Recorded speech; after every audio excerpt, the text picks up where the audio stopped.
É que chegou a hora da palavra, amém? Abra em Hebreus capítulo 11. Nós vamos ler alguns textos para começar a palavra hoje.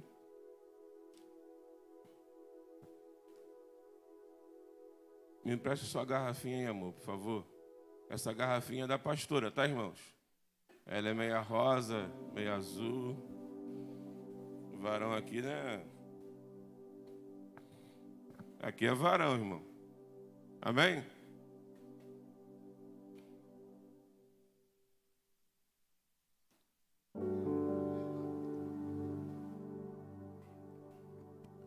É esquisito esse negócio, mas tudo bem.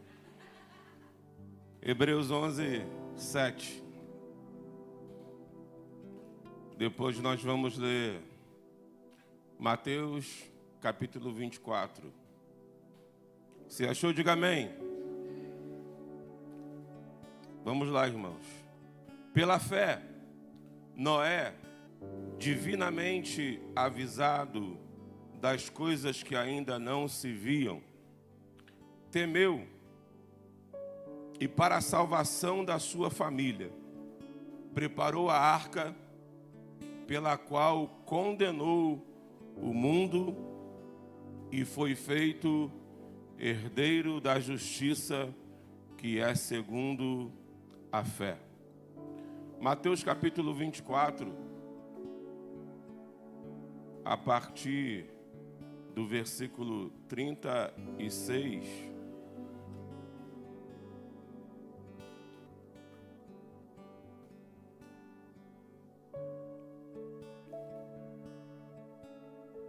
Até o versículo 41, depois nós vamos para Gênesis, capítulo de número 6.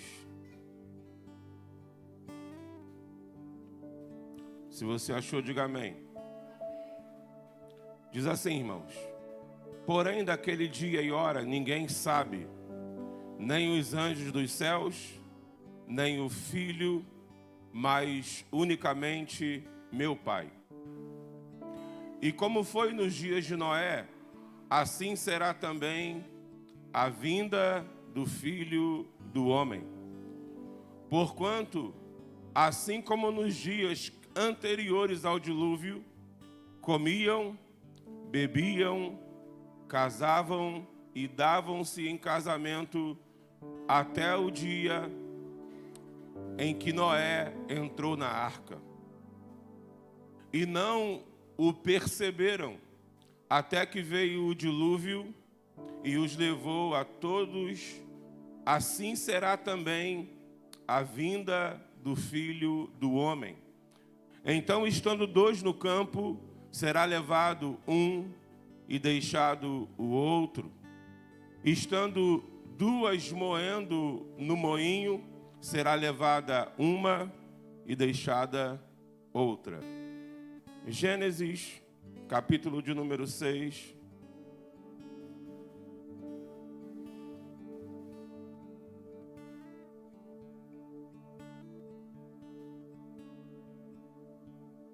Versículos 8 e 9.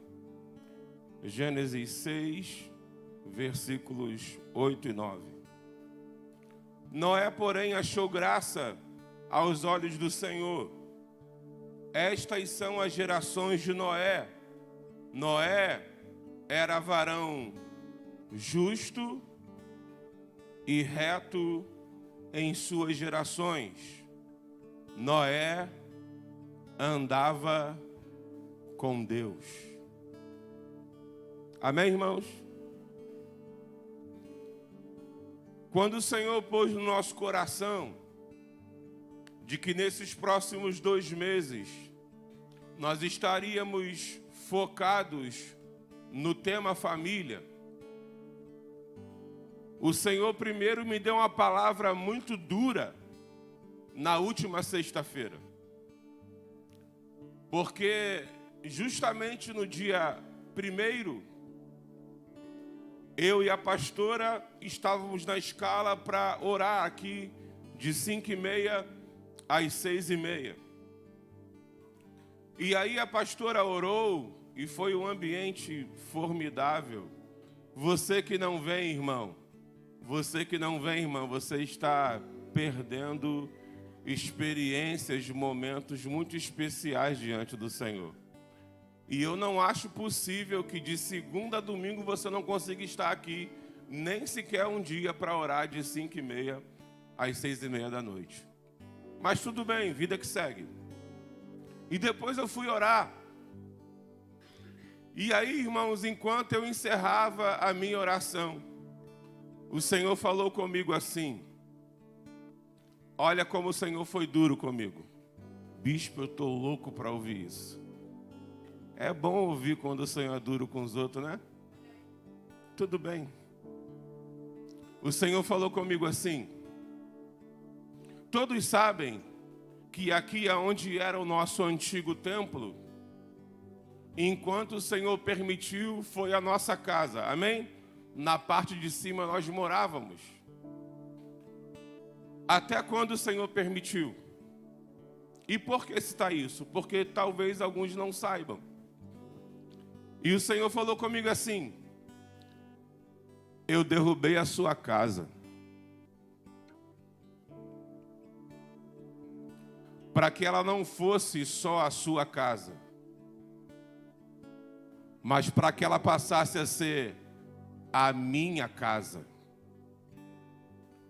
Porque na minha casa, não só a sua família é abençoada. Na minha casa, toda a família que chegar será abençoada. Então, Deus derrubou a minha casa para edificar a casa dele, para que a minha e a sua família seja abençoada. Mas eu queria te lembrar de algumas coisas sobre a palavra de Deus. Porque talvez você não se atentou para isso, mas a Bíblia é um livro que fala sobre família. Diga, minha Bíblia é um livro que fala sobre família.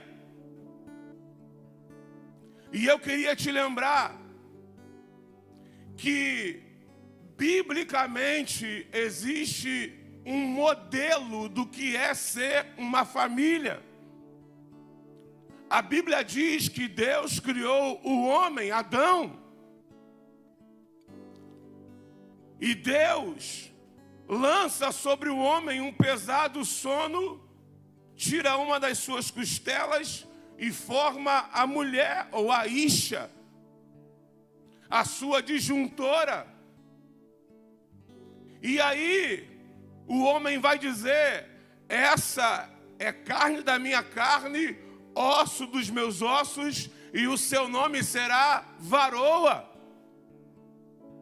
Então, Deus forma o homem. Diga, Deus formou o homem. Diga, Deus formou a mulher. Diga, e quando eles se unem, eles começam uma família ou um casal. Esse é o modelo de Deus que dá início a uma família. É quando um homem encontra a sua costela. Vamos fazer um culto aqui, estou brincando. Em busca da costela perdida. Me disseram que fizeram um culto desse por aí, irmão.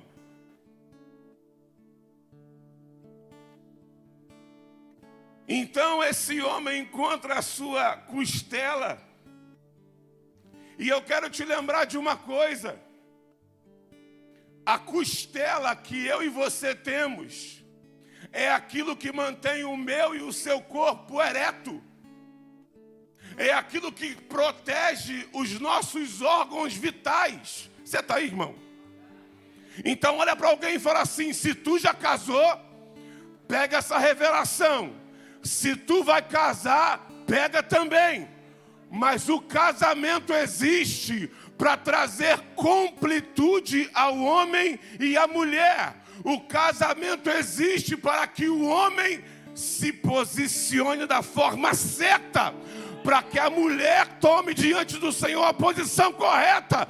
Mas também serve para que os órgãos vitais, meus e seus, voltem a estar protegidos. Quem aqui é casado, olha para a amada igual eu vou olhar agora. Fala assim: amor. Joga aquele amor assim embaixo. Amor. Diga: amor. O nosso casamento me protege. O seu amor me protege. A sua vida me protege. Você está me entendendo, irmãos? Mas repita comigo assim: mas o diabo vem tentando deturpar o que Deus falou que o homem é. O diabo vem tentando deturpar o que Deus falou que a mulher é. O diabo vem tentando deturpar aquilo que Deus falou que o casamento, ou que dá base à família é. Mas repita comigo assim: mas Deus tem levantado um povo santo. Fala mais alto: um povo santo, comprometido com a palavra, que não aceita nada que não faz jus ao modelo de Deus, ao modelo das Escrituras.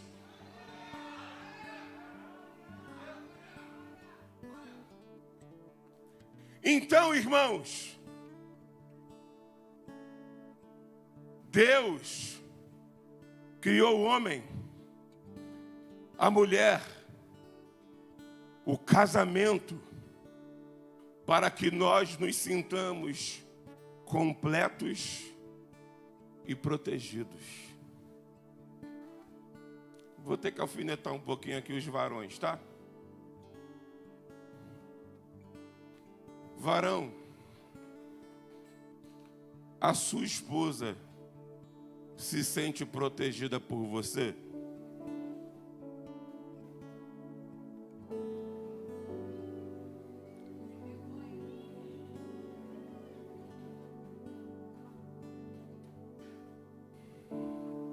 Amém? Agora eu deixei os varões aqui. Vamos para as varoas agora. Varoas, levanta a mão aí, benditas. Aleluia. O seu esposo se sente protegido por você?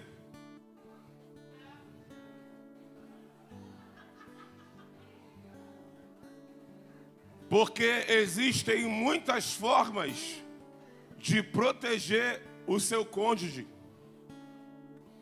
Vou te falar de algumas espirituais.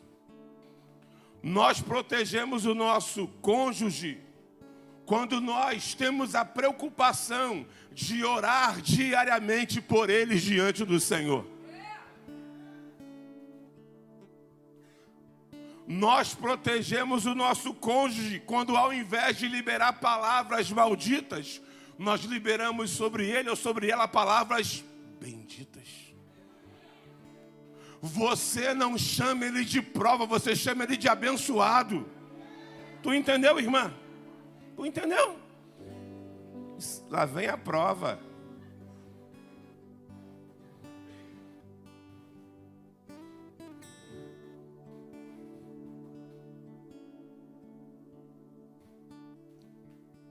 Quem esteve aqui na última quinta-feira? Deixa eu falar uma coisa para você. A quinta aqui é de fé e milagres de verdade.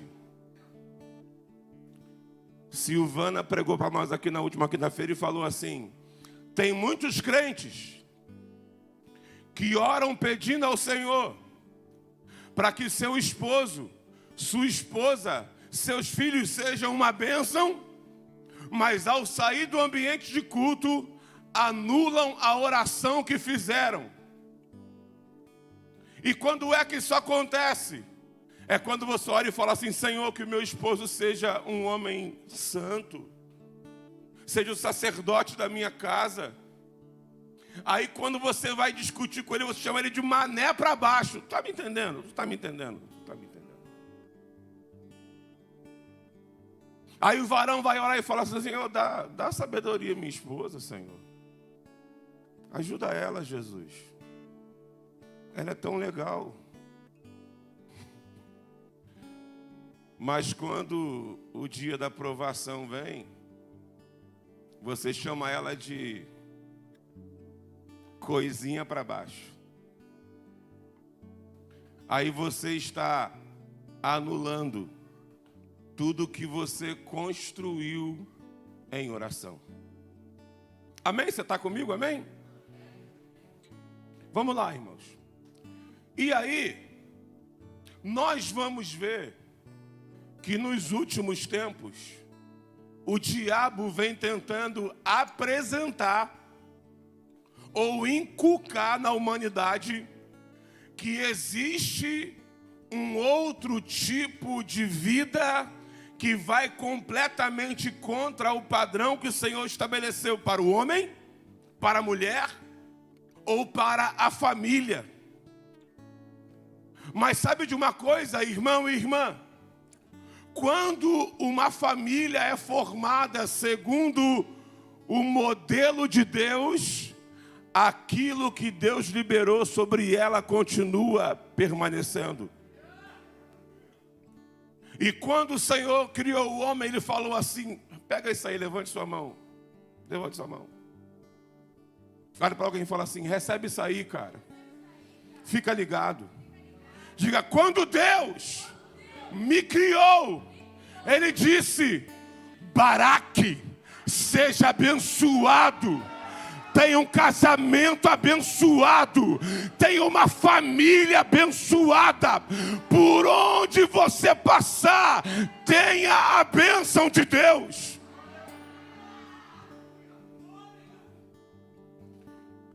Mas você leu comigo que o Senhor levanta em meio a uma geração um homem que ele acha graça. E o nome desse homem é Noé. E enquanto eu pensava nos atributos, características, qualidades que Noé tinha, eu me lembrei que sempre me impressionou muito a história de Enoque. Porque Enoque, como Noé, também andou com Deus. Só que o texto vai dizer que Enoque andou com Deus e Deus o tomou para si. Nós vamos ler em 1 Reis 17 sobre um profeta chamado Elias. E o texto vai dizer que ele vai diante de Acabe dizer assim: vive o Senhor em cuja presença estou. Ou seja, Elias era um homem como eu e você, que também andava com Deus e vivia na presença de Deus. Mas nós vamos ver que Enoque o Senhor tomou para si, que Elias o Senhor usou para poder desentronizar o governo de Jezabel em Israel. Mas sabe de uma coisa, irmão e irmã? O Senhor levantou um homem chamado Noé. Se eu fosse você, varão, eu levantava a mão. O Senhor levantou um varão chamado Noé. O Senhor levantou um varão chamado Noé. E Noé também andava com Deus. Mas o Senhor falou para ele assim: Noé, chegou o tempo de você construir uma estrutura que vai salvar você e a sua família.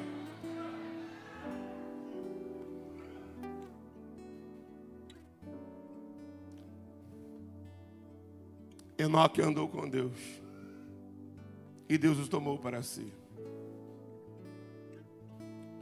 Elias andou com Deus e Deus o usou para desentronizar um governo que o Senhor reprovava.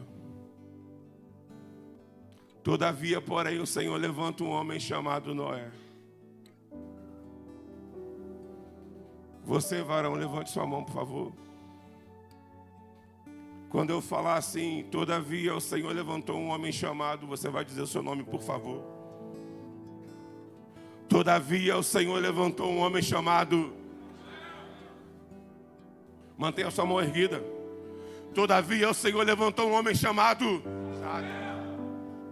Um homem que também andou com Deus. E o Senhor falou assim: eu estou te capacitando, eu estou te levantando para construir uma estrutura que vai salvar a sua família.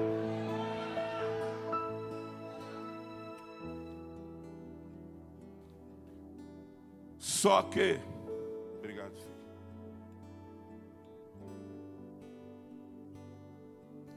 Quando nós vamos olhar para o contexto de Noé, irmãos, nós vamos nos deparar com o seguinte contexto. Pedro vai dizer que Noé era um apregoeiro da justiça. Enquanto todos viviam de forma injusta, enquanto todos viviam de forma errada, Noé pregava o que vivia. E ele pregava: essa não é a forma correta. Eu não vou viver o fluxo da maioria. Eu não vou aceitar o que todo mundo aceita. Eu não vou aceitar o que o mundo prega e que o mundo vive. Eu vou ser um homem justo. Eu vou pregar a justiça de Deus.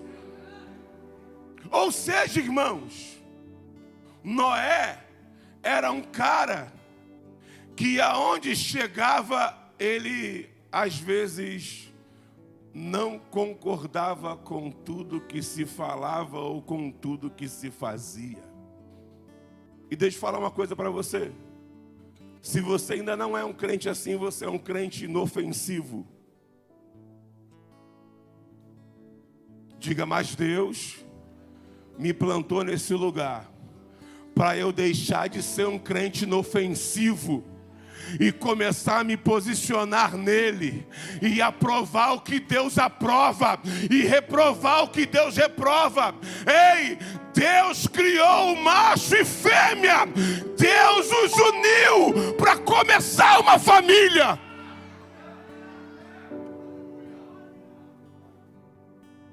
Deus não uniu macho e macho, Deus não uniu fêmea e fêmea.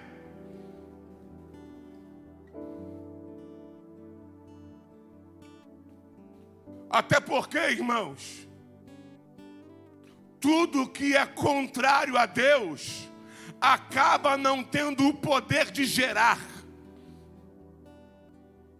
Mas tudo que se alinha com o céu e com a vontade do Eterno, naturalmente gera. Quem aqui tem filhos e filhas, levante sua mão. Quem vai ter filhos e filhas também levante a mão. Porque você vai viver a vontade do Senhor. E você vai gerar filhos e filhas para a glória de Deus.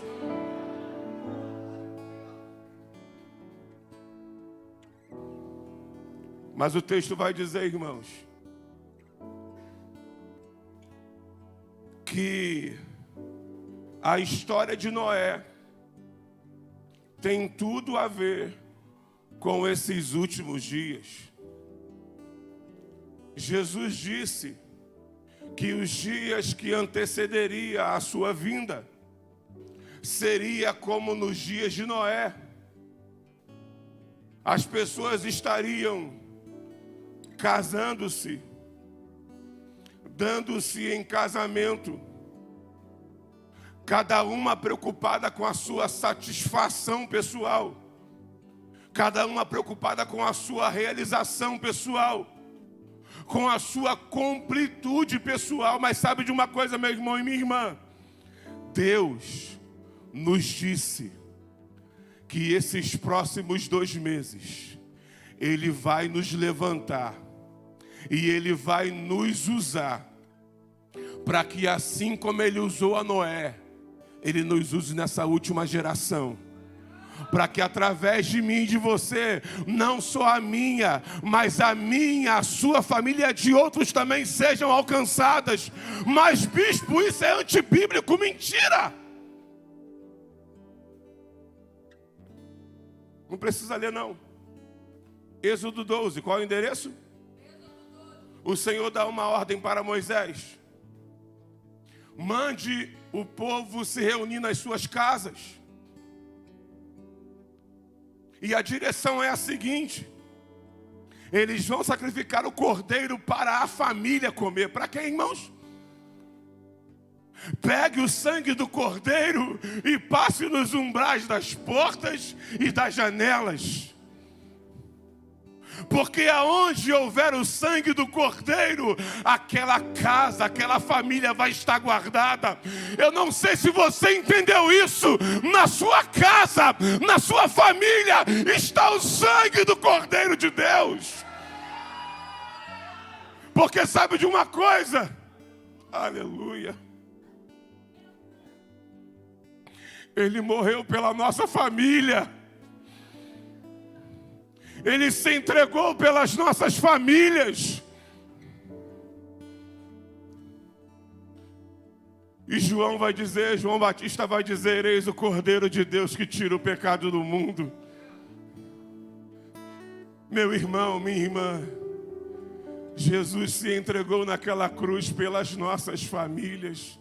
Meu irmão, minha irmã, levante sua mão, por favor. Feche um pouquinho os seus olhos. Senhor, muda os nossos corações nessa noite. Tira de nós um coração egoísta, Senhor, que gira em torno de nós mesmos, e nos faz entender nessa noite que o Senhor morreu pelas nossas famílias. O Cordeiro foi sacrificado para que as famílias fossem protegidas, fossem guardadas, Senhor. Gera em nós esse entendimento, gera em nós, Senhor, essa compreensão, e nos faz a partir de hoje, Senhor, nos posicionar diante de Ti pelas nossas famílias e por outras famílias. Você pode dizer amém?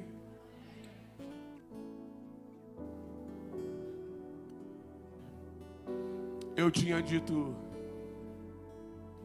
na última sexta-feira no nosso discipulado, e também havia pré-acertado isso com a pastora, de que nós pregaríamos juntos hoje. Mas hoje pela manhã o Senhor começou a falar comigo. E o Senhor falou comigo assim: seus planos eram esses, mas os meus planos são outros. Você prega hoje e a minha filha prega semana que vem. Porque o Senhor falou comigo assim, e eu quero que você guarde isso no seu coração, irmão e irmã. Noé edificou 4 construções que marcaram a história da humanidade. E eu vou de trás para frente. Você verá em Gênesis que quando eles saem da arca, Noé edifica um altar ao Senhor. E aquele altar é um altar de gratidão pelo que Deus havia feito por ele e pela sua família. Às vezes nós reclamamos muito do que nós não temos. E isso nos faz estar cegos para aquilo que Deus já nos deu. Tu entendeu, irmão? Às vezes nós reclamamos muito por aquilo que nós não temos. E isso nos faz estar cegos para reconhecer o quanto Deus já tem sido bondoso para conosco. Ei, alguns de nós que estamos aqui chegaram aqui sozinhos. Irmãos, ambiente de oração é um ambiente onde o Senhor fala muito conosco. Eu quero te motivar a vir orar de verdade. Eu quero te motivar a começar a orar mais de verdade. Nós fomos chamados para isso. Quem estava aqui na oração de 5h30, 6h30 hoje, levante sua mão, por favor. Quando eu cheguei, a Thalita estava orando. Ela terminou de orar e o Mateus começou a orar. E, irmãos, como a oração do Mateus mexeu comigo. Porque ele começou a falar pausado. Mas o Mateus, ele é pior do que carro velho, irmão. Depois que ele embala na oração, para parar ele só o Espírito Santo. Mas enquanto ele orava, ele falou assim: Senhor, obrigado, porque eu cheguei nessa casa sozinho, mas hoje o Senhor trouxe a minha mãe para congregar comigo. Ô irmão,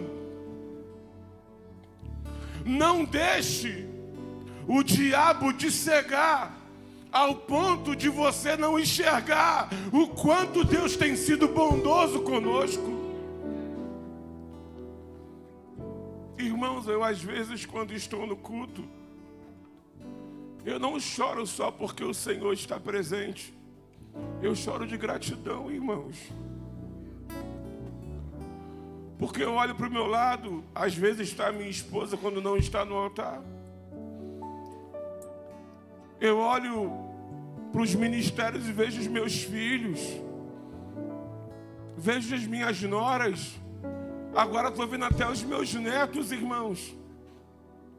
Mas sabe de uma coisa? Um dia eu cheguei na casa do Senhor sozinho. Mas Deus me deu tudo.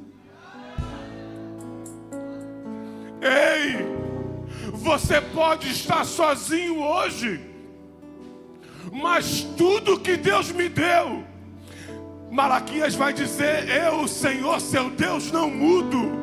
Tudo que Deus me deu, Ele pode e vai dar a você também.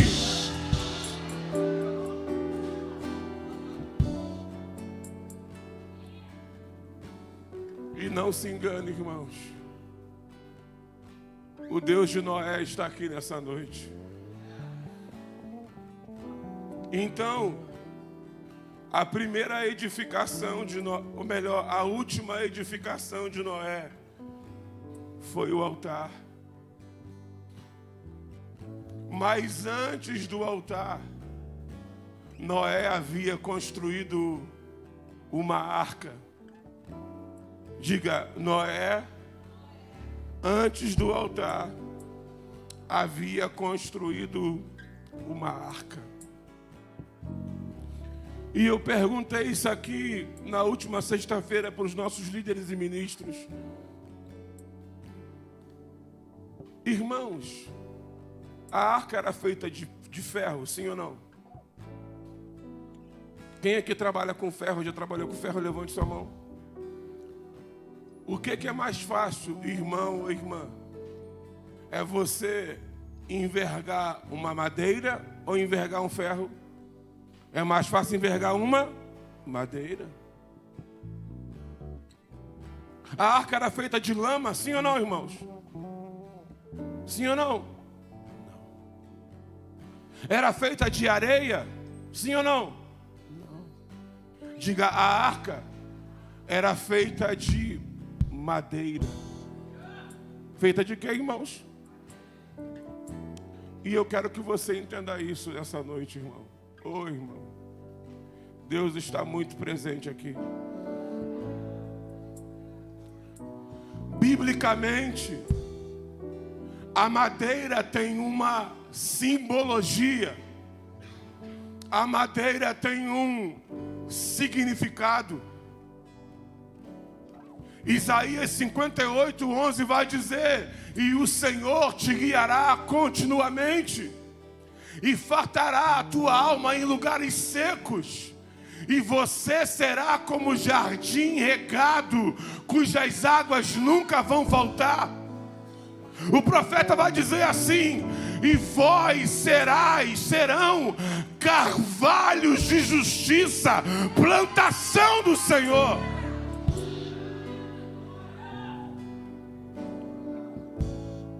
Madeira na Bíblia aponta para a humanidade. Aponta para mim e para você. Diga, a arca não foi feita de ferro, de areia, nem de lama. Ela foi feita de madeira. Porque madeira aponta para a minha e para a sua humanidade. Às vezes nós pensamos assim, irmãos: tudo que eu tenho que ser é espiritual. Eu tenho que ir nos montes da vida. Eu tenho que ir nas vigílias da vida.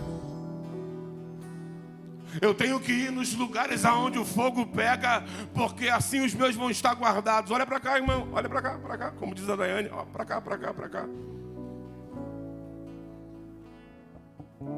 Não adianta de nada eu e você termos vida de oração e não sermos não só espirituais, mas também humanos com as pessoas que convivem conosco. E o que seria isso, bispo? É demonstrar que você tem sentimento. É entender que elas também têm sentimento. Tu tá aí, irmão, de verdade. Mas nós às vezes somos assim, nós queremos ser muito espirituais. E achamos que não devemos buscar a esposa e falar assim: amor, como é que está o casamento para você? E tem que estar com o peito preparado, varão. Porque ela pode dizer assim: tu tá pensando que eu sou porco? Porque porco só come. Porco só quer comida e lama. Mas repita comigo assim: Deus me deu uma família feita por seres humanos, pessoas que eu tenho que amar, pessoas que eu tenho que cuidar, que eu tenho que ter tempo com elas. Quem lembra da propaganda da Toshiba aqui? Tu vai lembrar. O Japa chega em casa. Primeiro mostra o Japa viajando, o Japa indo. Aí volta o Japa depois de 2 anos. Já não era mais a mesma tranca da porta. E ele bate. Aí aparece a Japinha. Eu falo Japa só de boa, tá, irmãos? Japonês, coreano, sei lá o que for. Asiático, vai ficar mais bonitinho. E aí ela abre a porta. E ele vê um bacuri no colo, que parecia ter alguns meses. E mais um no bucho. Aí o Japa olha assim: ó. Ó. Tu tá rindo, né? Mas tu só quer trabalhar, varão. Tu só quer trabalhar, varoa. Tu só quer trabalhar, varão. Tu só quer trabalhar, varoa. Ei, a arca era formada por humanidade, mas era uma humanidade segundo o modelo e o padrão de Deus. Mas antes da arca, Noé havia edificado uma outra construção que é muito importante para todos nós. Diga, a última edificação de Noé foi o altar. Diga, a terceira edificação de Noé foi a arca. Diga, mas a segunda edificação de Noé foi a sua família. Do que adianta ter altar e ter arca e não ter família? Do que adianta ter altar e ter arca e não ter família? Mas sabe de uma coisa, irmão e irmã? Há muitas pessoas que ainda têm a mente que tinham no mundo. E como é que é isso, bispo? Olha para cá, olha para cá, para cá, para cá, para cá, para cá, para cá. No mundo funciona assim. Veio um probleminha. Aí o varão fala assim, a varoa: homem é igual biscoito, vai um e vem 18. Aí dá um bico na bunda da varoa ou do varão e fica na pista. Ei, esse tempo passou, varão. E aquele que está em Cristo, nova criatura é. A mente velha já passou, e eis que tudo se fez novo. E aí, não há mais a opção de separar não, varão. Deu B.O.? Deu ruim, varoa? O clima ficou difícil? Desculpa a expressão. Dorme costa com costa, para não falar bunda com bunda. Eu queria falar mesmo. Mas vai dormir na mesma cama. Tem uns casal meio besta. E se você é assim, se convertem. O clima fica difícil. Vou dormir no sofá. Vou para casa do meu pai. O Lucas está lá em cima pregando para as crianças e o Bruno está aqui. Cadê o Bruno? Ali. Quando casaram, eu já avisei para a Fabiane e para a Tailane. Nós não aceitamos devolução, queridas.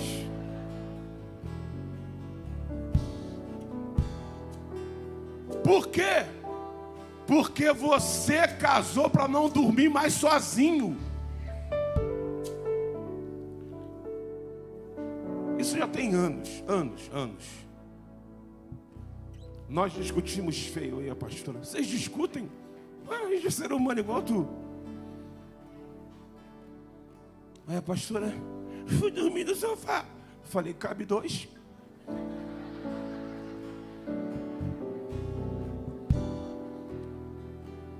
Lembra, amor? Lembra, amor? Lembra? Olha para alguém e fala assim: quando você casou para não viver mais sozinho. Pode dar ruim como for, mas vai dormir na cama comigo. E se eu tiver inspirado, eu ainda vou parar de dormir de bunda um com o outro e vou virar para o outro e falar assim: amor.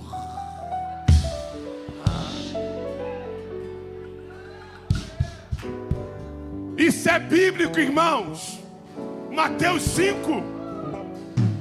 Bem-aventurados os pacificadores, porque eles serão chamados filhos de Deus. Ei, Eu vou buscar ter paz com a minha esposa. Se você não vai, problema é teu. Eu vou. E você também, tá, varoa? Vai ficar de greve. Tu tá me entendendo? 1 mês e meio. Paulo vai dizer assim, ó. É Bíblia, tá? Olha pra cá, pra cá, pra cá, pra cá. Não vos abstenhais um do outro, para que ninguém dê lugar ao diabo. Ei, quando casais não têm intimidade, o diabo tem porta aberta. Tu entendeu, tu entendeu, tu entendeu. Quem aqui é casado, levanta a mão. Fala assim, Deus está aqui, Deus está aqui. Deus está aqui, Deus está aqui, Deus está aqui, Deus está aqui. Amém?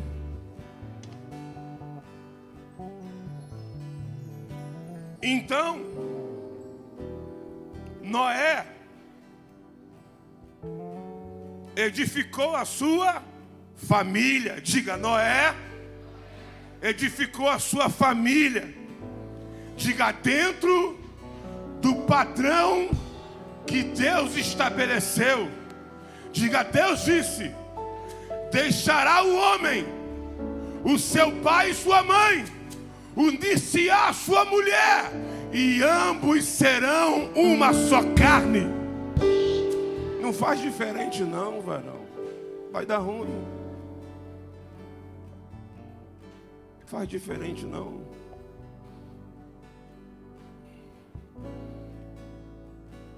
Antigamente no mundo falava que homem com homem dá lobisomem. E mulher com mulher dá jacaré. Ei, Noé começa a sua família dentro do modelo de Deus. E se você é crente, como nós somos, e eu creio assim, nós não aprovamos o que Deus não aprova. Nós não vemos bênção naquilo que a Bíblia não respalda. Porque Noé começou a sua família dentro de um padrão de Deus. E tem uns casais, e isso está amarrado em nome de Jesus, que fala assim: amor, nós vamos casar, e nós vamos ter a nossa lua de mel, e nós vamos viajar pelo mundo, vamos conhecer os lugares do Brasil, e vamos, e vamos, e vamos, e vamos. Deixa eu falar uma coisa para você, varão. Essa dona aí vai envelhecer e tu também. E sabe de uma coisa? Talvez, um vai partir antes do outro. E sabe quem vai cuidar dos velhos? Os filhos.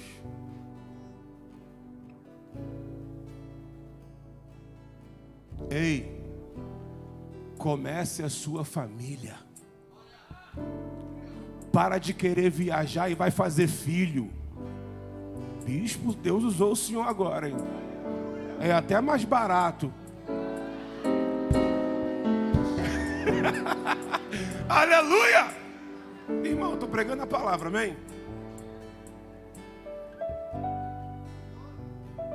Mas tem uns casal meio banana, meio esquisito, que quer viajar, quer curtir. Ei, quando a idade chegar, varão,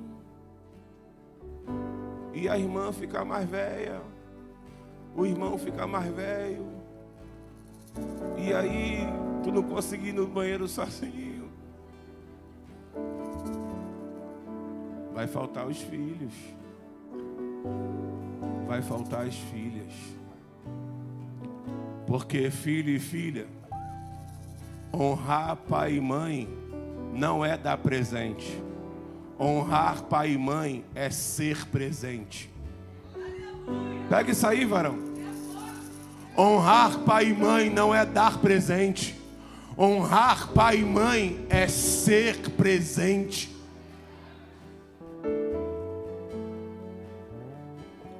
E aí, nós vamos para a primeira edificação de Noé. E sabe qual foi a primeira edificação de Noé? Diga, a primeira edificação de Noé foi andar com Deus.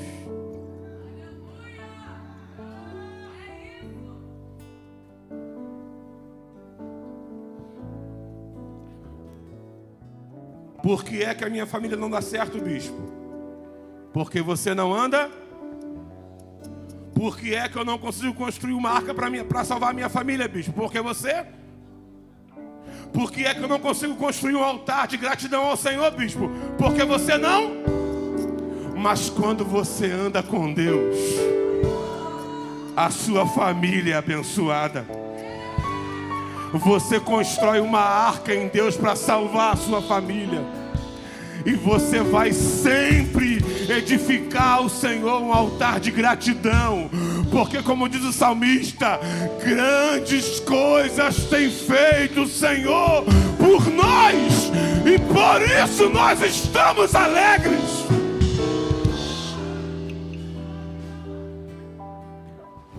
Mas sabe de uma coisa, irmão e irmã? Para que a história de Noé acontecesse, alguns homens se posicionaram em Deus. E quando eu falo aqui homem, eu me refiro ao ser humano, não só ao homem em si. Todos nós sabemos que Adão e Eva vai apresentar isso em Gênesis 4. Aonde, irmãos?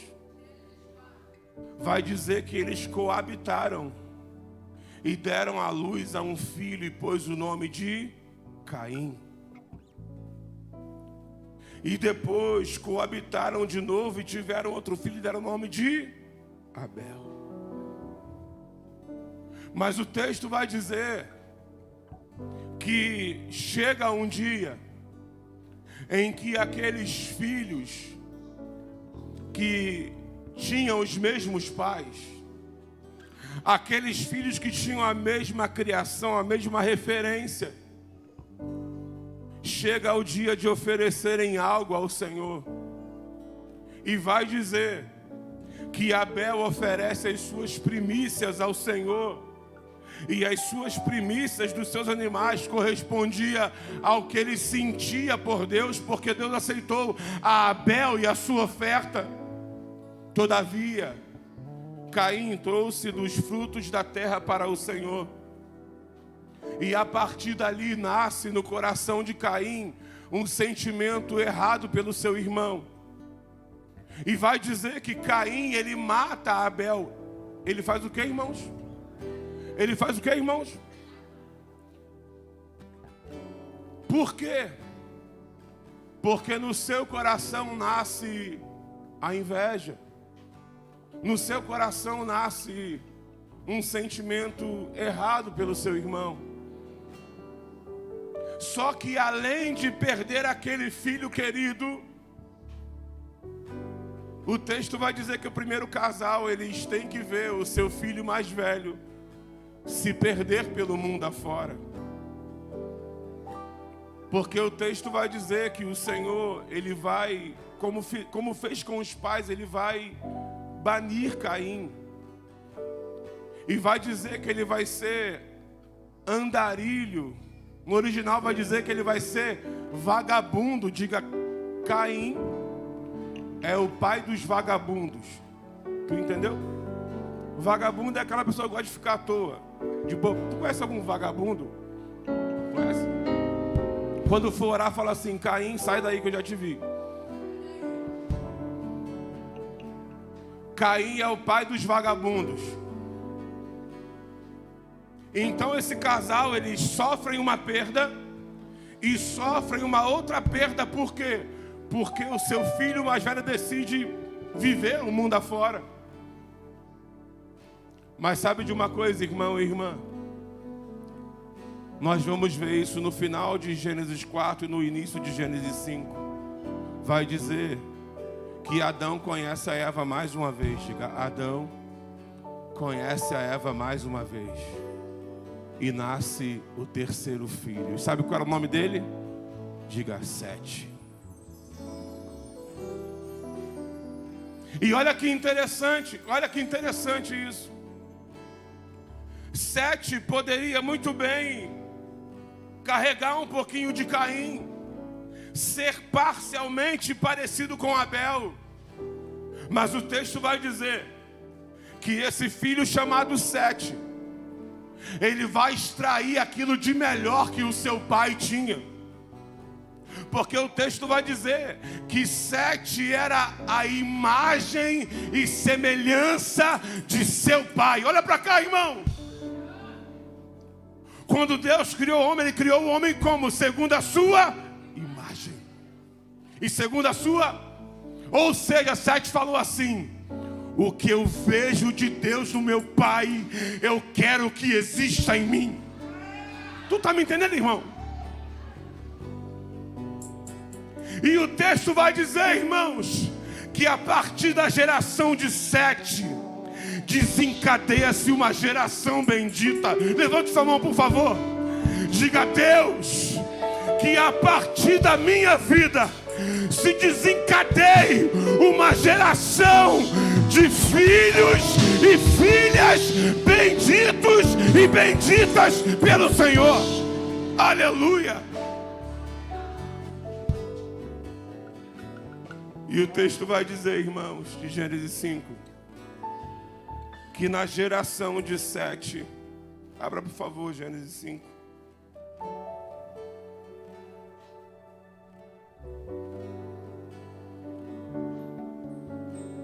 Cinco, 28.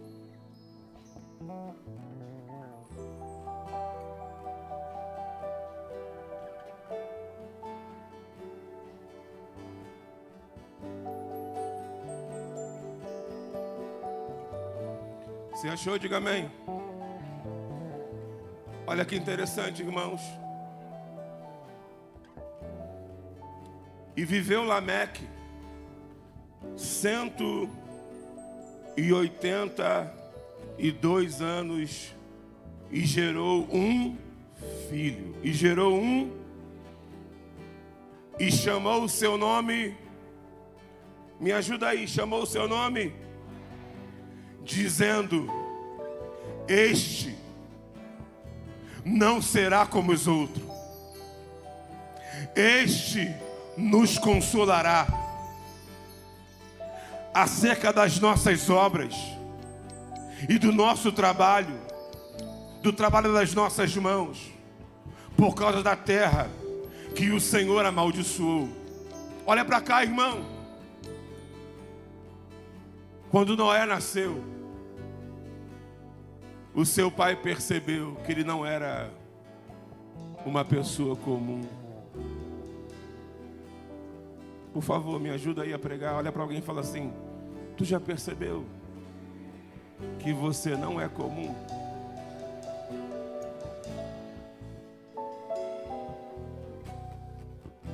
E o texto vai dizer que Lameque libera uma palavra sobre Noé.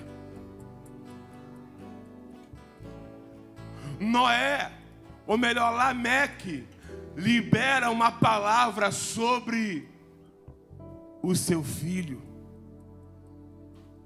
E o que acontece com seu filho, bispo? Acontece exatamente o que o seu pai havia profetizado.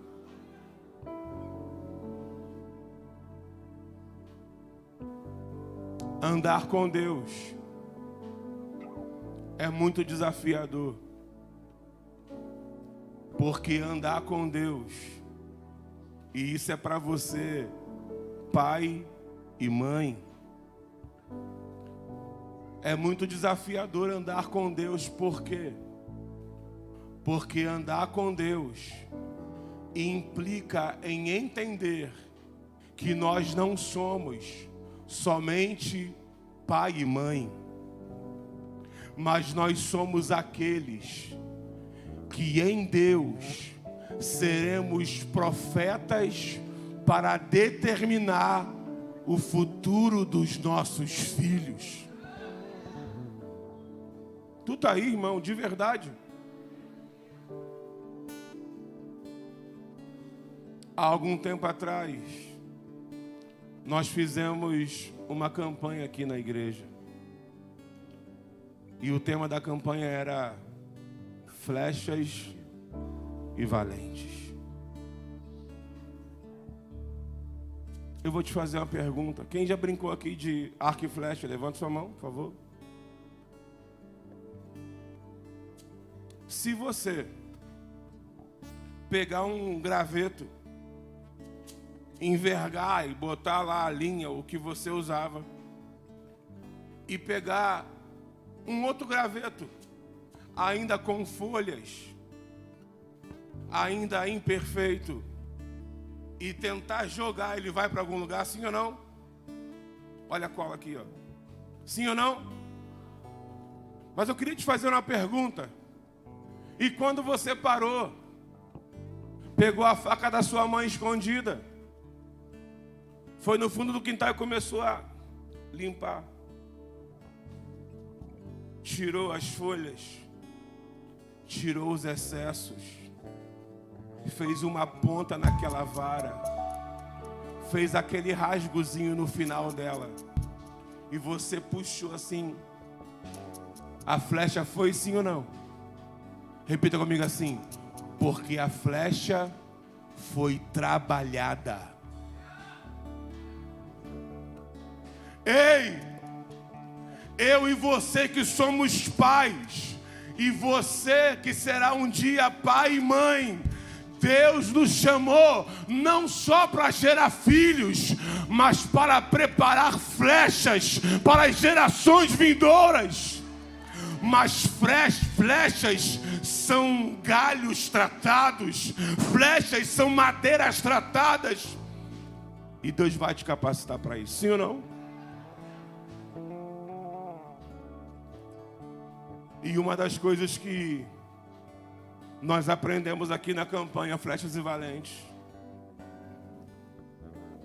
é que quanto mais você pressionar uma flecha para trás, maior será o alcance dela. Ei, ser pai e ser mãe nem sempre é falar vai. Ser pai e ser mãe nem sempre é aprovar a tudo e a todos.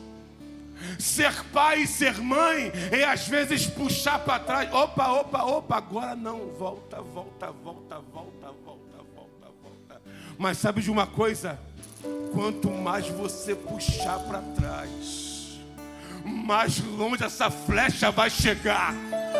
Quanto mais você puxar para trás, mais estrago no inferno essa flecha vai fazer. Chegou o tempo, Ibaque, de nós nos posicionarmos em Deus e entender que nós não temos famílias por acaso. Nós temos famílias porque elas fazem parte do propósito eterno de Deus.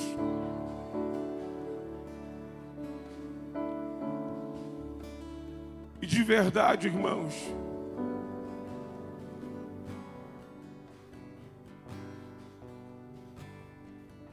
eu queria encerrar essa palavra dando para você o mesmo testemunho que eu dei no começo. Deus, na última sexta-feira, foi muito duro comigo. E por que é que ele foi duro, bispo? Porque quando ele falou para mim assim, eu derrubei a sua casa. Eu não sei se alguém que está aqui agora estava no dia do acontecido. Mas a casa desmoronou, irmãos, depois que eu cortei um ferro.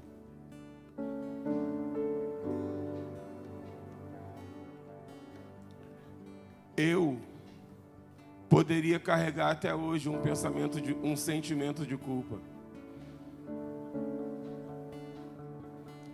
Mas na sexta-feira o Senhor me fez entender que não era simplesmente o Jader cortando um ferro de uma coluna. Era Deus usando as minhas mãos para cortar o ferro de uma coluna, para que a nossa casa física desabasse, para que ela se tornasse casa de Deus para as nossas famílias. E por que falar isso para a gente, bispo? Porque às vezes o que nós precisamos fazer é destruir, ou melhor, é permitir que Deus desfaça o que nós sabemos que não foi construído do jeito dele, para que ele possa remover os escombros, deixar o terreno limpo, para começar a construir do jeito dele.